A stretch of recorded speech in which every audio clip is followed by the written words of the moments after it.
तू हबीब, तू तबीब, तू दर्द जी दवा।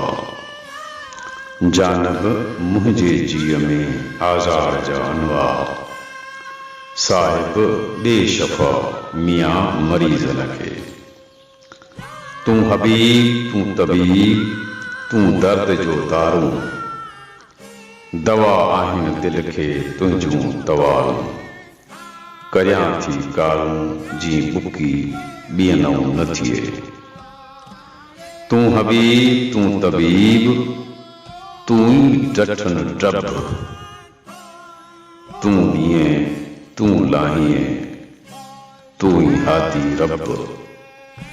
आहिनि ई अजब जीअं वारियो वेझ विहारीअ।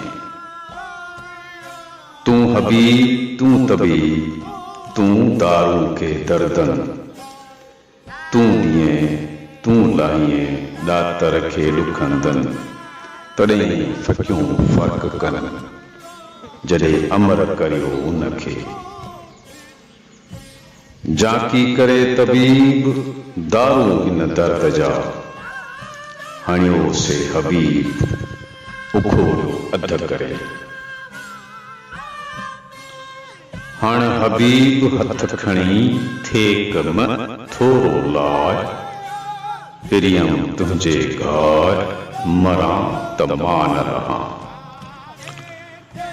हाण हबीब हथ खणी दिल में धीरी दां। कुछां तां कूक थिए सबर आऊं न सहां।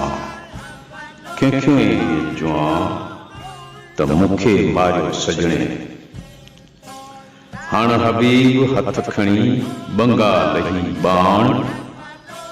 मागई मुंह मेह थिए झोली विझां पाण। इन पर साजन साण मान मुकाबलो मूं थिए। जित हबीब हणन नावक भरे मींहं जी।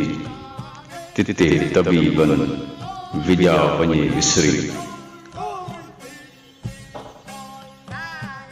हणे जे हबीब मोहब्बती मया करे। पुछां कीन तबीब हूं त खाउन से थी घारियां। चोरे चंग बंग लही हबीबन हयोस। बुझां बाण लॻोस कानारियो कर खणे। कानारिया कुणकन जनी लोह लिंगन में। मोहब्बत जे मैदान में पिया लाल लुछन। पाहें बदन पटियूं पाहें चिकिया कन। वटां वाठोड़ियन रही अचजे रातड़ी। रही अचजे रातड़ी तन वाठोड़ियन वटाओ। जन खे सूर शरीर में घट मंझारा घाव। लिकाए लोकाओ पाने बदन पटियूं। अज पुण कंझो कंझ वाढोड़ की मनही।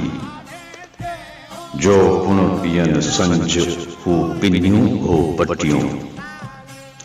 अज पुण केड़ी दांह वाढोड़ की मनही। वेज वराए बाह चोरे चाक निहारिया। वेचारा वाढोड़ सदा शाकर सूरसी। ताणी न मथे तोड़ ओरे कन न आसरो। सदा आहे सूरजी वाढोड़ियन वाई। जेका तन मन में सलन न साई। ओढ़क कुहाई बोलियो लहन गाजड़ी।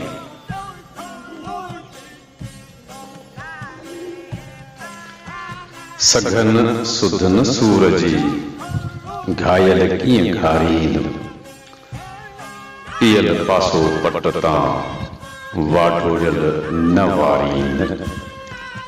पर में पचन पिरियल है हंझूं हारीन। सजण जे सारीन तन रोयो विहा में रातड़ी। सघन सुधन सूरजी थारूं कन रंजूरी। पिया आहिनि पट में मथन मामूरी। लॻियनि लऊं लतीफ़ चए सदा जी सूरी। पिरत जन पूरी तन रोयो विहा में रातड़ी। सदा आहे सूर जी रंजूरन रुणक। कंहिंजे दुख दसाया लथन कीन चुणक। इन भलारीअ भुणक हेकर हुज़ूरी कया।